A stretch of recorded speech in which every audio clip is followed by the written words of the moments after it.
Sir, based dun sa bicameral report, yung may mga increases, I understand yung DPWH project budget po was increased by 46 billion, tama po ba?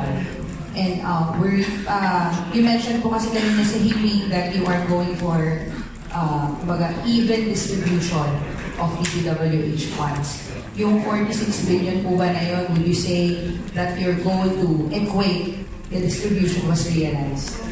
That has always been the policy initiated by the Speaker, that ang mantra niya is equitize.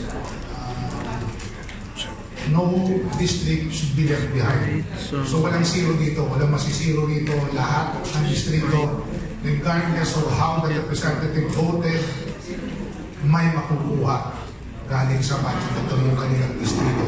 And of course, the other instruction was no retreat, no surrender.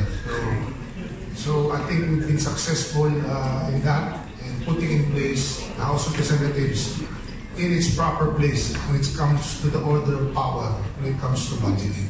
So we're there. In a few days, you will see the actual line itemization of these projects, specifically the public works. The share of each representative according to his district.